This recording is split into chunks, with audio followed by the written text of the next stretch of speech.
Oats, in their pure form, are one of the most beneficial grains you can eat. Rich in soluble fiber, particularly beta-glucan, they help lower cholesterol, stabilize blood sugar, and support digestion. They're naturally gluten-free, heart-healthy, and remarkably filling, making them a solid breakfast foundation. Honey, too, in its raw and unprocessed form, contains antioxidants, trace enzymes, and antimicrobial properties. When used sparingly, it can add natural sweetness and health benefits to meals.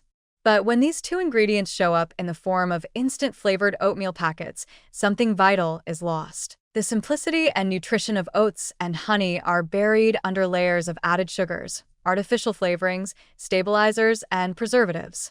What should be a wholesome, slow-burning fuel source turns into yet another ultra-processed breakfast that's more about convenience and flavor engineering than nourishment. The truth is, instant oatmeal has become another casualty of food manufacturing shortcuts. In order to make oats instant, they're heavily processed, steamed, pre-cooked, flattened, and dehydrated, so they can cook in minutes with hot water. While this makes them convenient, it also strips them of their structural integrity. The more broken down a carbohydrate is, the faster it digests, and the faster it digests, the quicker it spikes your blood sugar. That gentle, blood sugar stabilizing effect of steel-cut or old-fashioned rolled oats is practically erased in the instant version. Instead of a slow-burning breakfast that keeps you full for hours, you get a flash of energy followed by a mid-morning crash. And then there's the sugar. Most flavored instant oatmeal packets contained 10 to 17 grams of added sugar per serving, sometimes even more in kid-friendly versions or fruit and cream varieties. That's about 3 to 4 teaspoons of sugar right at breakfast, often disguised under innocent-sounding names like cane syrup, brown sugar, or fruit concentrate.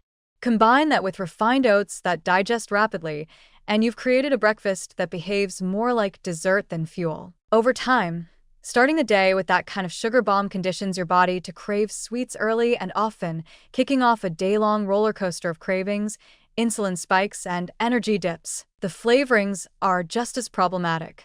Despite being labeled with names like apple cinnamon, maple and brown sugar, or strawberries and cream, there's usually very little of the actual ingredient in the mix. What you're tasting is most often artificial or natural flavors, which are chemically engineered to mimic the real thing, but without offering any of the nutritional benefit. In some cases, the fruit in a flavored oatmeal packet is made from freeze-dried fruit that's been sweetened, colored, and preserved, or worse, dehydrated fruit-flavored gels with no actual fruit at all. The difference between this and adding real fruit yourself is vast. One supports health, the other hijacks your senses. The preservatives and additives add another layer of concern. To give these products a long shelf life and consistent texture, manufacturers add stabilizers, anti-caking agents, and emulsifiers, substances your body doesn't need and didn't evolve to digest. These additives may be considered generally recognized as safe, but that doesn't mean they're harmless when eaten regularly.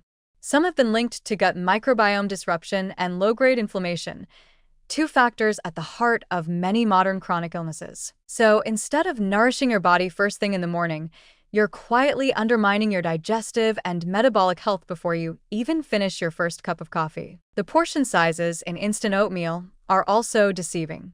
A single packet often contains a small amount of oats, sometimes just 28 to 35 grams, which isn't enough to satisfy most adults.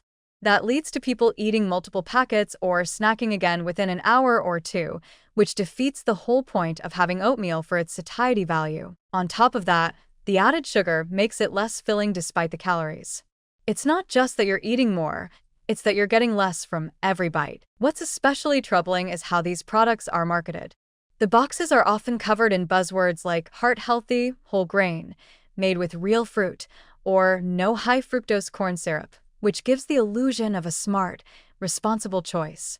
But if you look at the ingredient list, it tells a different story. You're getting oats stripped of their slow-digesting power, doused in sugar, flavored with chemicals, and packaged in a way that prioritizes speed over health.